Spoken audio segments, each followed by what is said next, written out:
کہ ہم بھی آپ بھی وراثت کے مسئلے سے آشنا ہو جائیں. آج ہم میں سے بیشتر افراد کی بات کر رہا ہوں. بیشتر افراد وراثت کے اس مسئلہ کو جانتے ہی نہیں. جانکاری بالکل ہی ادھوری ہے، جبکہ دیگر جو دوسرے مسائل ہیں، نماز کے مسائل، روزہ کے مسائل، زکوٰۃ کے مسائل، حج کے مسائل، ان مسئلوں میں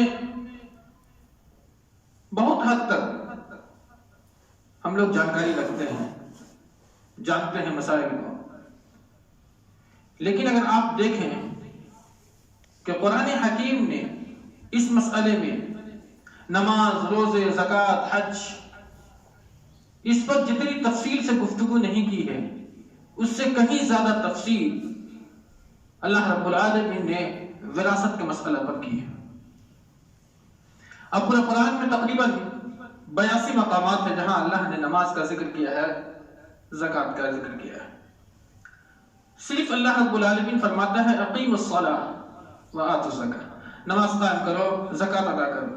اس کی تفصیل اللہ نے نہیں بیان فرمائی. اس کی تفصیل کے لیے ہمیں حدیث کی طرف رخ کرنا ہوتا ہے. لیکن وراثت کا ایک ایسا مسئلہ ہے جس مسئلہ کی تفصیل اللہ رب العالمین نے قرآن حکیم میں بیان فرمائی ہے. جیسے جیسے گفتگو آگے بڑھتی جائے گی، ہم انشاءاللہ ان تمام نکات پر غور کریں گے.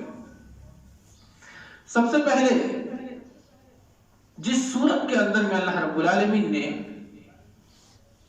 اس مسئلہ کی وضاحت کی ہے اور اس پر تفصیلی گفتگو کی ہے، اس سورت کا نام سورۃ النساء ہے.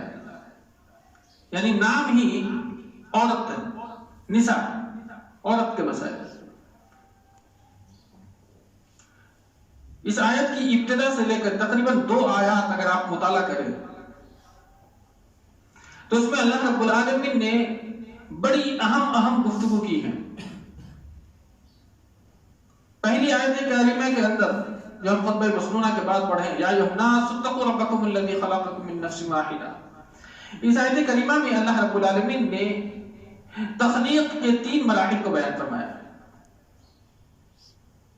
پہلا مرحلہ بے جان چیز سے جاندار کو پیدا کیا، یعنی کہ آدم علیہ السلام کی تخلیق اللہ نے بے جان چیز سے کی ہے، یعنی کہ مٹی سے کی. یہ پہلا طریقہ ہے. تخلیق کا دوسرا طریقہ جاندار سے جاندار کو پیدا کیا، لیکن غیر متعارف طریقے سے، تولد غیر متعارف، یعنی وہ طریقہ جو فطرت میں داخل نہیں ہے. وہ کیا ہے؟ آدم کی پسلی سے علیہ السلام آپ کی بیوی حوا علیہ السلام کو پیدا کیا. اور تیسری تخلیق کی کا جو طریقہ کار اللہ رب العالمین نے اختیار کیا ہے وہ توالد متعارف، جو عوام میں مشہور ہے کہ ایک مرد ایک دوسری عورت سے اختلاط کرتا ہے، اس کے ذریعے سے اللہ رب العالمین اس کائنات کو بڑھاتا ہے. وَخَلَقَ مِنْهَا زَوْجَهَا وَبَثَّ مِنْهُمَا رِجَالًا كَثِيرًا وَنِسَاءً. آپ غور و فکر کریں کہ ایک انسان، ایک آدمی، اس وقت تک اس کی کوئی حیثیت نہیں رہتی جب تک کہ وہ شادی نہیں کرتا ہے. شادی کرنے کے بعد ایک خاندان وجود میں آتا ہے، ایک خاندان وجود میں آتا ہے. اب ان دونوں کی اختلاف سے بیٹے پیدا ہوتے ہیں، بیٹیاں پیدا ہوتی ہیں، پھر اس سے پوتے پیدا ہوتے ہیں، پڑپوتے پیدا ہوتے ہیں، نواسی پیدا ہوتے ہیں، نواسا پیدا ہوتا ہے. یعنی کہ اس سے ایک معاشرے کی تشکیل ہوتی ہے. تو ایک سماج اور ایک معاشرہ کی تشکیل کے لیے اور اس کو وجود بخشنے کے لیے بنیادی چیز کیا تھی؟ عورت. یہ بنیاد ہے. اس کے بغیر کوئی بھی معاشرہ یا کوئی بھی خاندان وجود میں نہیں آتا. تو اللہ نے 3 چیزیں جو طریقہ اختیار کیا اللہ رب العالمین نے تخلیق کا، اور اس کے بعد مرد و عورت کا اختلاف اس کے بعد اللہ رب العالمین نے معاشرے کی جو سب سے کمزور کڑیاں ہیں، سماج کا جو سب سے کمزور طبقہ ہے، اس پر زور دیا۔ قرآن حکیم اگر آپ پڑھیں سورہ نساء آگے پڑھتے جائیں گے تو جو سب سے کمزور طبقہ ہے معاشرے کا وہ دو ہے، عورت اور یتیم۔ اللہ رب العالمین نے ذکر فرمایا وَآتُوا الْيَتَامَ أَمْوَالَهُمْ، یتیموں کا مال اسے دے دو۔ یعنی جو سب سے کمزور طبقہ تھا یتیم کا، اللہ نے اس کے حق کو پہلے بلند کیا ہے۔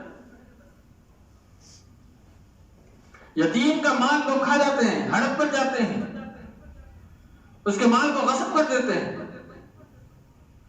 لیکن اللہ رب العالمین نے بہت زبردست اس بارے میں محکم انداز میں شدت کے ساتھ حکم دیا اپنے بندوں کو کہ یتیم کا مال نہ کھاؤ۔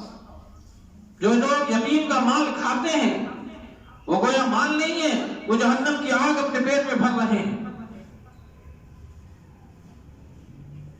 اور خاتون کی اہمیت اس کے بعد آپ دیکھیں اللہ رب العالمین نے عورت کو کیا مقام دیا۔ یہ اس وقت کی بات ہے جب سماج اور معاشرے کے اندر میں عورت کا کوئی وجود نہیں تھا، بچیوں کی پیدائش ناگوار سمجھی جاتی تھی۔ اگر کوئی باپ کو کہہ دے کہ تیرے گھر بیٹی پیدا ہوئی ہے، وہ سماج کے اندر میں اپنی شکلیں چھپاتا ہوا پھرتا تھا۔ ایسے وقت میں اللہ رب العالمین نے عورت کا وہ حقوق بلند کیا، عورت کو وہ مقام دیا، عورت کے حقوق کا وہ احترام کیا جو قیامت تک کوئی اور نہیں کر سکتا۔ قرآن حکیم کی شکل میں آپ دیکھیں اللہ رب العالمین نے میدان محشر کا ایک خوبصورت منظر عوام کے درمیان رکھا۔ کیا ہے؟ اِذَا الشَّمْسُ كُوِّرَتْ وَإِذَا النُّجُومُ انكَدَرَتْ، یہ پوری سورت پڑھے نا، آگے آئے گا وَإِذَا الْمَوْءُودَةُ سُئِلَتْ۔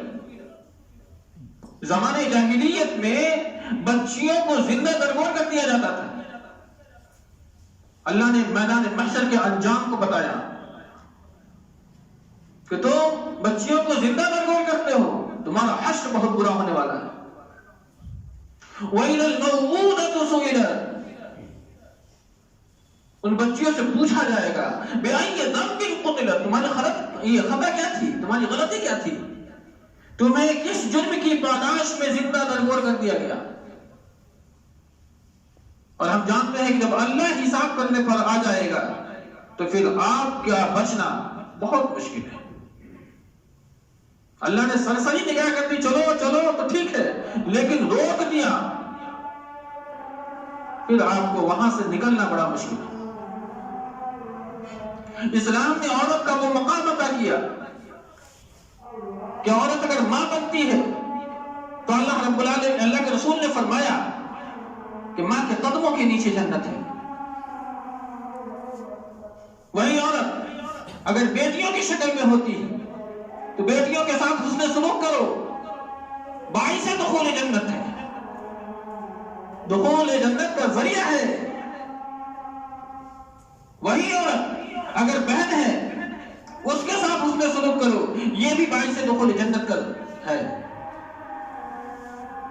چوتھی چیز، اگر وہی عورت تمہاری بیوی ہے، تمہاری شریک حیات ہے، تو تمہارا باعث تسکین قلب ہے، جس کے ذریعے سے تمہیں سکون حاصل ہوتا ہے۔ مقام دیکھتے ہیں آپ۔ اس کے بعد اللہ نے فرمایا وَآتُوا النِّسَاءَ صَدَقَاتِهِنَّ نِحْلًا۔ زمانے جاہلیت میں ہوا یہ کہتا تھا کہ لوگ خواتین سے شادی کرنے کے بعد ان کے حق مہر کو ادا نہیں کرتے تھے۔ اسلام نے سختی کے ساتھ یہ حکم دیا کہ وَآتُوا النِّسَاءَ صَدَقَاتِهِنَّ نِحْلًا، عورت کا مہر ادا کرو، یہ اس کا حق ہے۔ اگر اس کی حق تلفی اگر تم نے کی، اللہ کے سامنے بڑے مجرم بنا کر کے کھڑے کر دیے جاؤ۔ اس کے بعد وراثت کی جو تقسیم کا مسئلہ ہے اس کے کئی اہم نکات ہیں۔ میں اسی وقت آپ کو بتا دوں کہ یہ مضمون چونکہ بڑا تفصیلی لگتا ہے، ایک خطبہ جمعہ میں ہم اس پر مکمل بحث نہیں کر سکتے، لیکن ہم کوشش کریں گے کہ تو ایک جمعہ کے اندر میں اس کے جو اہم نکات ہیں وہ آپ کے درمیان رکھ دیں۔ اس کے آگے اللہ رب العالمین نے قرآن کریم میں فرمایا للرجال نصیب مما ترک الوالدان والاقربون، اور آگے فرمایا وللنساء نصیب مما ترک الوالدان والاقربون۔ معلوم ہے آپ کو قرآن کریم کبھی بھی الفاظ کو اتنی جلدی دہراتا نہیں ہے۔ اللہ کہہ سکتا تھا للرجال وللنساء نصیب مما ترک الوالدان والاقربون، معنی وہی ہوگا جو ابھی ہے، لیکن اللہ نے تکرار کیا ہے۔ وجہ سمجھتے ہیں، اہمیت سمجھیے آپ اس کی۔ للرجال نصیب مما ترک الوالدان والاقربون، ترکہ جو ہے وہ ایک حصہ نصیب کیا ہے اللہ نے۔ نصیب سمجھتے ہیں نا، کسی چیز کو نصب کر دینا، گاڑ دینا، متعین کر دینا۔ مطلب یہ ہے کہ اللہ نے اس خاتون یعنی مرد کا حصہ متعین کر دیا ہے، اسی طریقہ سے وَلِلنِّسَاءِ نَصِيبٌ مِّمَّا تَرَكَ الْوَالِدَانِ وَالْأَقْرَبُونَ، عورت کا بھی حصہ اللہ نے متعین کر دیا ہے۔ آپ اسے ہٹا نہیں سکتے، بھگا نہیں سکتے، پلہ نہیں چھوڑا سکتے۔ نصیب مما ترک الوالدان، اور وراثت کا ایک ایسا مسئلہ ہے جس میں انتقال کا پہلو پایا جاتا ہے۔ دولت ایک دوسرے سے منتقل ہوتی ہے، لیکن یہ انتقال جبریہ ہے، زبردستی تم سے لیا جائے گا۔ یہ حق اللہ رب العالمین نے اس خاتون کو دیا جبرن۔ ہاں وَلِلنِّسَاءِ نَصِيبٌ مِّمَّا تَرَكَ الْوَالِدَانِ وَالْأَقْرَبُونَ مِمَّا قَلَّ مِنْهُ أَوْ كَثُرَ۔ اب یہاں دیکھیے، وراثت چاہے تھوڑی ہو یا زیادہ بانٹنی ہے۔ 10 روپیہ بھی اگر موجود ہے وراثت میں تو وہ تمہیں تقسیم کرنا ہے۔ قَلَّ مِنْهُ أَوْ كَثُرَ، یہ دو لفظ لا کر کے اللہ یہ بتا رہا ہے کہ وراثت چاہے قلیل ہو، وراثت چاہے کثیر ہو، تمہیں بانٹنا ہوگا، اور بانٹنے کی وہ اصطلاح جو رب نے متعین کی ہے اس کے مطابق بانٹنا ہوگا۔ نصیب مفروضہ، اللہ نے اس کو فرض قرار دیا ہے۔ وراثت کی تقسیم کی بنیاد کیا ہے؟ دو بنیاد، دو اصول قرآن نے متعین کیے ہیں۔ پہلا اصول ولادت کا رشتہ، اور دوسرا اصول اقربیت کا رشتہ۔ آیت کریمہ آپ نے اگر غور سے سنی ہو، نصیب مما ترک الوالدان والاقربون، ولادت کا رشتہ، اقربیت کا رشتہ، یہ دو اصول ہے جو قرآن نے بتایا ہے کہ وراثت ان اصول کی بنیاد پر تقسیم کیا جائے گا۔ اس سے ایک اور چیز معلوم ہوئی، ترک الوالدان والاقربون۔ ترکہ کس کو کہتے ہیں؟ چھوڑے ہوئے مال کو۔ ترکہ کس کو کہتے ہیں؟ چھوڑے ہوئے مال کو۔ کیا مطلب ہوا کہ باپ کی زندگی میں وراثت تقسیم نہیں کی جا سکتی، اس لیے کہ اللہ فرماتا ہے ترک الوالدان والاقربون۔ ترکہ چھوڑا ہوا مال، مال چھوڑے گا کب؟ جب وہ مرے گا، جب نا۔ تو زندگی میں تو ترکہ کیسے وصول لیتا ہے؟ یہ تو قرآن اور حدیث کے روشنی میں سراسر غلط پر مبنی ہے۔ دو اپنی زندگی میں، باپ کی زندگی میں کہتے ہیں وراثت تقسیم کر دو، جبکہ اس بدماش کو یہ معلوم نہیں کہ جب تک تیرا باپ زندہ ہے 1 روپیہ کا تو مالک نہیں ہے، 1 روپیہ کا مالک نہیں ہے تو۔ باپ کی زندگی میں اولاد اس کی وراثت کا 1 پیسے کا حقدار نہیں ہے، اور زبردستی بانٹ دے۔ کیوں؟ اسلام پڑھا، جاننے کی کوشش کی، اسلام کے پیغام کو سمجھنے کی کوشش کی، نہیں کی۔ اس لیے میں نے کہا تھا کہ اس مسئلہ میں ہماری جانکاری جو ہے وہ بالکل ادھوری ہے۔ جبکہ آپ اگر سمجھیں کہ اس کا تعلق کس سے ہے؟ مال سے ہے۔ وراثت کا تعلق مال سے ہے. اگر مال کے اندر میں گڑبڑی پیدا ہو گئی تو تمہاری عبادت مجروح ہو گئی. باریک بینی سے دیکھیں آپ، مال کا تعلق کس سے ہے؟ یہ وراثت کا تعلق مال سے ہے. اگر اس میں گڑبڑی پیدا ہو گئی تو اس کا خامیازہ آپ کو کہاں؟ عبادت میں چکانی پڑے گی. اب معلوم ہے نا، اگر وراثت کسی کی کھا لیا تو آپ نے حرام کھایا، اور حرام کھانے والوں کی اللہ عبادت کو قبول نہیں کرتا اور نہ ہی اس کی دعا کو قبول کرتا ہے. ہم نے سمجھا ہی نہیں. میں نے سمجھا نہیں کہ وراثت کی اہمیت کتنی زیادہ ہے اسلام کی نظر میں. اس کا خوفناک نتیجہ یہ ہوتا ہے کہ ہماری عبادت اللہ کے نزدیک قبول نہیں ہوتی، ہماری دعا اللہ کے نزدیک قبول نہیں ہوتی. جبکہ یہی دونوں چیزیں ایسی ہیں جو ہمارے لیے نجات کا ذریعہ بن سکتی ہے. اور جو تصور وراثت کے تعلق سے زمانے جاہلیت میں تھا، وہی تصور آج کے اس دور میں مسلمانوں کے درمیان پایا جاتا ہے. اور وہی جواب جو زمانے جاہلیت میں تھا، وہی جواب آج کے اس معاشرے میں مسلمانوں کا ہے. میں آپ کو مثال کے ذریعے سے سمجھاؤں گا، میں بتاؤں گا، آپ کو اس کو ثابت کر کے دکھاؤں گا. زمانے جاہلیت میں وراثت کی تقسیم دو چیزوں کی بنیاد پر ہوا کرتی تھی: طاقت، اور دوسری چیز فائدہ پہنچانا، نفع پہنچانا. ان دو چیزوں کی بنیاد پر زمانے جاہلیت میں لوگ وراثت تقسیم کر لیتے. طاقت کس بنیاد پر؟ باپ مر گیا، ایک بیٹا ہے، جنگجو ہے، پہلوان ہے، دوسری اولاد چھوٹی چھوٹی ہے، پاور ہے نا اس کو.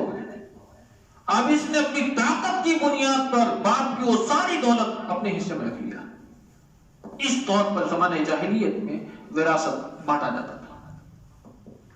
اور دوسری چیز، زمانہ جاہلیت میں چونکہ قبائلی عصبیت زیادہ تھی، ایک قبیلہ دوسرے قبیلے سے لڑتا بھڑتا زیادہ تھا، تو اگر کوئی کمزور تھا تو اگر کسی نے اس کا ساتھ دیا، اس کا حلیف بنا، اور اس کا حلیف بن کر کے اس دوسرے قبیلے سے لڑائی کی، تو اس کے مرنے کے بعد یہ کھڑا ہو جاتا تھا کہ دیکھو بھائی، زندگی میں ہم اس کے حلیف رہے ہیں، اس لیے وراثت ہمیں ملنی چاہیے. یہ دو بنیاد تھی زمانے جاہلیت میں، اور یہی دو بنیاد آج مسلمانوں کے درمیان ہے. مسلمانوں کے درمیان باپ مر گیا، ایک بیٹا ہے، بڑا قوی ہے، طاقتور ہے، 10 سال 15 سال باپ کے ساتھ تجارت میں بھی ساتھ دیا ہے. ایک بیٹا چھوٹا ہے، وہ پڑھنے لکھنے کی عمر ہے، باپ مر گیا، حقدار بنتا ہے. لوگ کہتے ہیں بھائی اس کو حق نہیں دیا. ارے اس کا کیا ہے؟ اس نے کیا کیا ہے؟ میں نے باپ کے ساتھ مل کر کے تجارت کی، ہم نے ان کے کاروبار کو بڑھایا، اس نے کیا کیا؟ ارے بیوقوف، تم نے کیا کیا؟ ارے جو حیثیت ایک ورکر کی ہے وہی حیثیت تمہاری ہے، تم نے کیا کیا؟ اگر تم نے دوران تجارت باپ سے تنخواہ نہیں لی، ٹھیک ہے نہیں لی تم نے، لیکن مہنگی مہنگی گاڑیاں تو لی، مہنگے مہنگے شوق تو پالے، مہنگے مہنگے کپڑے تو پہنا، مہنگے مہنگے جوتے تو لیے. تمہاری تنخواہ سے کہیں زیادہ تمہاری زندگی میں تمہارا باپ تمہارے اوپر خرچ کر چکا ہے. لیکن وہ بچہ، اس نے کیا لیا؟ اس نے تو فون بھی نہیں اٹھایا، اس نے تو صحیح ڈھنگ سے کھایا پیا بھی نہیں، اس نے تو اپنا جیب خرچہ تک نہیں لے پایا. کبھی غور کیا؟ وراثت کو ماننے کے بعد اگر پنچایت بیٹھائی جائے، لوگ بیٹھتے ہیں جو قابل اعتماد لوگ ہوتے ہیں، تو یہی دلیل دی جاتی ہے جو دلیل زمانے جاہلیت میں لوگ دیا کرتے تھے. دوسری دلیل آج کے دور میں باپ بیمار پڑ گیا، اب یہ اولاد کما رہا، اچھی خاصی آمدنی ہے اس کی، باپ بیمار رہا، تو اس نے دوا دارو کرایا، علاج کرایا، خدمت بھی کی، باپ کے انتقال کے بعد اب یہ حوالہ دیتا ہے اس نے تو کچھ کیا ہی نہیں، مال تو میں نے خرچ کیا ہے، باپ کی خدمت کی ہے ہم نے، ان کو سہارا دیا ہے ہم نے، تو وراثت کا میں زیادہ حقدار ہوں۔ اللہ فرماتا ہے لا تدرون ایہم اقرب لکم نفعا، باپ کے حق میں نفع بخش کون ہے یہ تم نہیں جانتے، یہ اللہ جانتا ہے۔ ہو سکتا ہے تمہیں خدمت کی وراثت کے چکر میں، لیکن وہ بچہ اپنے باپ کے حق میں اگر دعائے خیر کیا ہوگا تو یہ تمہارے سے زیادہ نفع بخشے ہوگا، کبھی دیا؟ اسی لیے تو اللہ نے فرمایا لا تدرون ایہم اقرب لکم نفعا، باپ کے حق میں سب سے زیادہ نفع بخش کون ہے یہ اللہ جانتا ہے، تم نہیں جانتے۔ تو اسلامی وراثت کی تقسیم نفع پہنچانے کے بنیاد پر نہیں کی جا سکتی ہے۔ اسلام کے اندر وراثت کی تقسیم اسلامی قانون کے دائرے میں کی جائے گی۔ تم نے کیا کیا اپنے باپ کے ساتھ اس سے کوئی مطلب نہیں۔ آج لوگ حوالہ دیتے ہیں، کئی مشاہدات ہیں خود کے، اس طریقے کے مشاہدات لوگ دیا کرتے ہیں، بتاتے ہیں، مثال دیتے ہیں، سوال بھی آتا ہے اس طریقے کا، لیکن وہ سوچیں لا تدرون ایہم اقرب لکم نفعا، اللہ جانتا ہے کہ کون سی اولاد اپنے باپ کے حق میں زیادہ نفع بخشتی ہے۔ ایک مرتبہ ایسا ہوا اللہ کے رسول کے زمانے میں، ایک صحابی ہیں مشہور سعد بن ربیع، بڑے مشہور صحابی ہیں، عبد الرحمن بن عوف رضی اللہ تعالیٰ عنہ کے وہ اللہ کے رسول صلی اللہ علیہ وسلم نے وہ شریک بنایا تھا جب ہجرت کر کے عبد الرحمن بن عوف گئے تھے۔ تو یہ سعد بن ربیع بہت مالدار تھے، ان کی وفات ہو جاتی ہے تو سعد بن ربیع کا بھائی جو ہے وہ سعد بن ربیع کی پوری وراثت غصب کر لیتا ہے۔ تو سعد بن ربیع کی جو اولاد ہے، جو ان کی بیوی ہے، جس کا حق اللہ نے متعین کیا ہے، وہ حق اس کو نہیں ملتا۔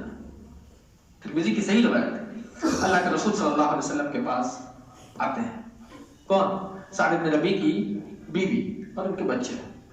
اللہ کے رسول صلی اللہ علیہ وسلم سے اس بارے میں دریافت کرتے ہیں، اپنی جو بھی فریاد ہے وہ اللہ کے رسول کے سامنے رکھتے ہیں۔ اللہ کے نبی بلواتے ہیں، بلاؤ اس کو، یہ حق تمہیں کس نے دیا؟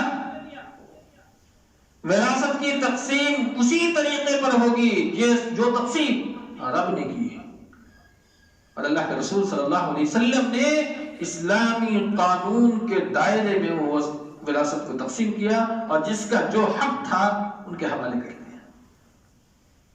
بہت سارے مسائل آتے ہیں اللہ کے رسول صلی اللہ علیہ وسلم کے زمانے میں بھی آئے ہیں۔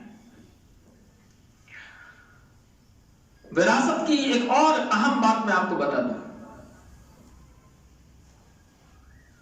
باپ انتقال کیا بئی صورت کہ ماں حاملہ ہے، باپ کے انتقال کے بعد اگر وہ بچہ پیدا ہو رہا ہے تو وراثت میں اتنا ہی حصے دار ہے جتنا کہ یہ 20 سال یا 25 سال یا 30 سال کا یہ لڑکا ہے۔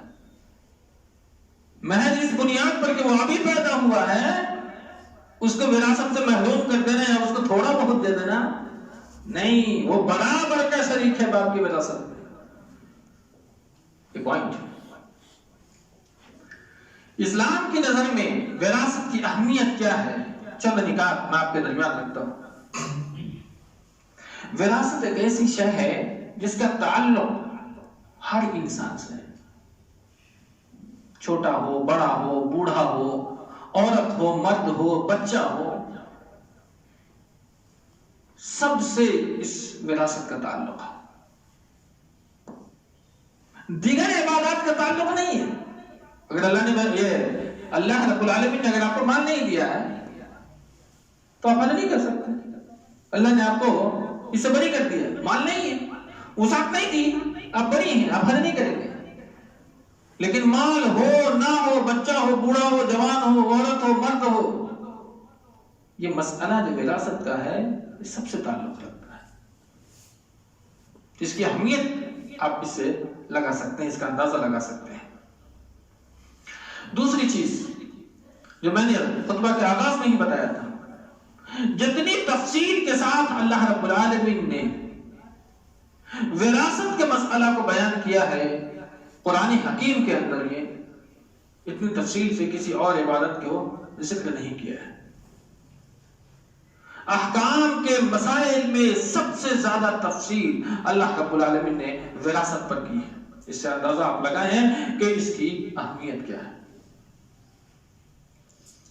اور جس صورت میں کیا، سورہ نساء، عورت کے تعلق سے ایک اور بات بتاتا، مرد کو تو پتہ ہی نہیں، عورت کے جو حقوق اسلام نے بلند کیے ہیں، عورتوں کو تو کم سے کم اس مسئلہ میں جانکاری حاصل کرنی چاہیے، نہیں کرتے۔ آپ یہاں ابھی کاؤنٹنگ کریں، کتنے لوگ ہیں جو اب تک کی عمر میں وراثت کے مسئلہ پر ایک بھی تقریر سنی ہو؟ بہت کم لوگ ملیں گے۔ اولا دلچسپی نہیں، اور دوسری معلومات نہیں، دلچسپی نہیں ہے۔ زندگی بیت جاتی ہے، وراثت کے مسئلہ پر ممبر سے کبھی خطبہ ہی نہیں ہوتا۔ بہت ضروری ہے، لوگوں کو بتانے کی ضرورت ہے، نہیں تو عبادت مجروح ہو جائے گی۔ تیسرا اصول، چوتھا اصول، اللہ اور اس کے رسول نے وراثت کو تقسیم کرنے کے لیے دو گروپ بنائے ہیں۔ ایک گروپ جس کا اللہ رب العالمین نے فکس کر دیا ہے، طے کر دیا ہے، کہتے ہیں نا فکس شیئر۔ دوسرا گروپ ریمائنڈنگ شیئر، اس کا حق اللہ نے طے نہیں کیا ہے۔ اصطلاح بنائی گئی ہے اصحاب الفروض اور اصحاب التعصیب، جس کا ہم اسباب بھی کہتے ہیں۔ بڑا پیچیدہ مسئلہ ہے، لیکن غور سے سنیں گے تو آپ کو سمجھ میں آئے گی۔ دو گروپ، اصحاب الفروض اور اصحاب التعصیب، یہ دو گروپ ہیں جس میں وراثت تقسیم کی جاتی ہے۔ ایک حدیث آپ کے درمیان رکھتا ہوں، بخاری شریف کی روایت ہے، ابن عباس مروی ہے، اللہ کے رسول صلی اللہ علیہ وسلم نے فرمایا الحق الفرائض بأہلها، وراثت جو ہے اس کے اہل تک پہنچا دو۔ فما بقی رجل من ذکر، جو بچ جائے گا وہ عصبہ میں مرد کو ملے گا۔ ایک اور بتا دوں، کبھی کبھی وہ لوگ جو اصحاب الفروض میں ہیں عصبہ میں بھی آ جاتے ہیں، کبھی کبھی، وہ مثال میں آپ کو دوں گا۔ لیکن ایک اور بات بتا دوں، اصحاب الفروض جس کا حصہ رب نے متعین کر دیا، آپ چونک جائیں گے، اس میں بیٹا کو شامل نہیں کیا گیا۔ بیٹا کہاں ہے؟ اصحاب التعصیب میں، عصبہ میں، لیکن اللہ نے بیٹا کو معلوم نہیں کیا ہے۔ اصحاب الفروض کے درمیان وراثت کی تقسیم ہو جائے گی، اس کے بعد جو بچے گا وہ بیٹا کو ملے گا۔ ایسی تقسیم رب نے کیوں کی؟ اس لیے کہا وراثت کے مسئلہ سے ہمارے پاس جانکاری نہیں ہے۔ اللہ رب العالمین نے یہ تقسیم اس لیے کی ہے کہ جس کا حق، حصہ اللہ نے متعین کیا ہے، وہ معاشرہ کا کمزور ترین لوگ ہیں، اور جس کو اللہ نے اصحاب التعصیب میں رکھا ہے وہ وراثت پر غصب کرنے والا طاقتور لوگ ہیں۔ تو بیٹا بھی تو طاقتور ہے نا، اگر تمہیں باپ کی وراثت نہیں ملی تو اللہ نے تو بازو دیے ہیں نا، جوان بنایا ہے، کماؤ، طاقتور ہے کہ نہیں؟ اور دوسرے اعتبار سے باپ کے مرنے کے بعد سب سے پرپل دعویدار بیٹا بن جاتا ہے، وہ بیچارہ کمزور، ماں کمزوری ہے، بہن کمزوری ہے، دادا کمزوری ہے، اس کو دیتے ہیں حصہ، سوچتے ہی نہیں۔ ماں کی موجودگی میں باپ مر گیا تو اولاد وراثت تقسیم کر لیتی ہے، اور ماں کو کسی چبوترے میں جا کر کے بیٹھا دیتا ہے، یہ لو تیری جگہ یہ۔ بدماشوں، جس ماں نے تمہیں پیدا کیا، پال پوس کر کے بڑھایا، جس کی وراثت میں رب نے حصہ متعین کیا، تم نے اسی کو ایک کونے میں بیٹھا دیا، اسی کو بیٹھا دیا۔ رب نے اسی لیے تو اصحاب الفروج میں رکھا، اللہ نے متعین کر دیا کسی بھی صورت میں ماں کا حصہ نہیں جا سکتا۔ میں آپ کو بتاؤں گا کہ اصحاب الفروج میں کتنے لوگ آتے ہیں اور اصحاب التعصیب میں کتنے لوگ آتے ہیں، وہ ہم آپ کو تفصیل بھی بتائیں گے۔ اللہ کے رسول صلی اللہ علیہ وسلم کے بعد دور صحابہ میں حضرت عمر رضی اللہ تعالیٰ عنہ کے زمانے میں ایک مسئلہ آیا۔ مسئلہ یہ تھا کہ ایک عورت مر گئی، عورت کے مرنے کے بعد اس نے جو اپنے پیچھے لوگ چھوڑے تو کیا اس کے پاس کوئی اولاد نہیں تھی، تو ایک شوہر، ایک ماں شریک بھائی دو، اور ایک سگا بھائی، کتنے لوگ؟ 4 لوگ۔ باپ یعنی اولاد نہیں ہے، مرنے والی مر گئی، مال چھوڑ گئی، مال چھوڑنے کے بعد چھوڑا کس کو؟ پہلا شوہر، دوسرا ماں، تیسرا 2 ماں شریک بھائی۔ ماں شریک بھائی سمجھتے؟ نہیں سمجھتے؟ ماں شریک بھائی نہیں سمجھتے؟ یعنی ماں ایک ہی ہے، ماں ایک ہی ہے، باپ مختلف ہے، اس کو ماں شریک کہتے ہیں، اور باپ ایک ہی ہے، ماں 2 ہے، اس کو باپ شریک بولتے ہیں۔ اس کو واضح رکھیں، اپنے ذہن میں بیٹھائیں۔ تو شوہر، ماں اور 2 ماں شریک بھائی اور ایک سگا بھائی، ایک سگا بھائی۔ سگا بھائی کیا ہے؟ ماں بھی وہی، باپ بھی وہی۔ اب وراثت کا مسئلہ حضرت عمر رضی اللہ تعالیٰ عنہ کے عدالت میں پہنچ گیا۔ مثال دیتا ہوں، اس روایت میں یہ رقم نہیں ہے، میں سمجھانے کے لیے ایک رقم متعین کرتا ہوں، 6 لاکھ روپیہ۔ کتنا؟ 6 لاکھ روپیہ۔ 6 لاکھ روپیہ وراثت ہے۔ ہیں کون کون؟ شوہر ہے، ماں ہے، 2 ماں شریک بھائی ہیں اور ایک سگا بھائی ہے۔ اولاد نہیں ہے، اولاد کے نہ ہونے کی صورت میں شوہر کو کتنا ملے گا؟ فلح النصف۔ کتنا ملے گا؟ آدھا۔ 6 لاکھ کا آدھا کتنا ہوتا؟ 3 لاکھ۔ تو 3 لاکھ کس کو مل گیا؟ باپ کو مل گیا، یعنی جو اولاد موجود ہے کس کو مل گیا؟ باپ کو۔ اولاد نہیں ہے، ماں موجود ہے، مرنے والی تھی، اس کو کتنا ملے گا؟ فَإِنْ كَانَ لَهُ إِخْوَةٌ فَلِأُمِّهِ السُّدُسُ۔ کتنا ملے گا؟ 6واں حصہ۔ اب 6 لاکھ کا 6واں کتنا ہوا؟ 1 لاکھ۔ 1 لاکھ کس کو دے دیا؟ ماں کو دے دیا۔ بچا کتنا؟ 2 لاکھ۔ اب بچے کتنے لوگ ہیں؟ 2 ماں شریک بھائی اور ایک سگا بھائی۔ اب ان کو کتنا ملے گا؟ 1/3۔ کس کو؟ ماں شریک بھائی کو۔ 1/3 6 میں کتنا ہوتا ہے؟ 2 لاکھ۔ 2 لاکھ ان دونوں کو دے دو۔ اب وہ صاحب جو تھے سگا، اس کو کچھ نہیں ملے گا، کیونکہ حدیث کیا ہے؟ فما بقیہ، جو بچے گا تب تمہارا ہوگا، بچا ہی نہیں نا۔ فیصلہ حضرت عمر رضی اللہ تعالیٰ عنہ نے بانٹ دیا اس طور پر۔ اب یہ سگا تھا گاڑے، یہ بھی تو میرا بھائی تھا، ارے ہم تو اس سے زیادہ پاورفل تھے۔ کہا کہ تیرے پاورفل ہونے سے کیا ہوتا ہے؟ تیرا حصہ اللہ نے متعین نہیں کیا، تمہیں کہاں رکھا؟ حسبہ میں۔ جب یہاں بچے گا تب تجھے ملے گا، نہیں بچا، اب اس نے تو مہا چھوڑ دیا، احتجاج کرنا لگا۔ آج بھی بغاوت کر دیں گے لوگ، ارے باپ ہم تو بیٹا تھے، ملا ہی نہیں۔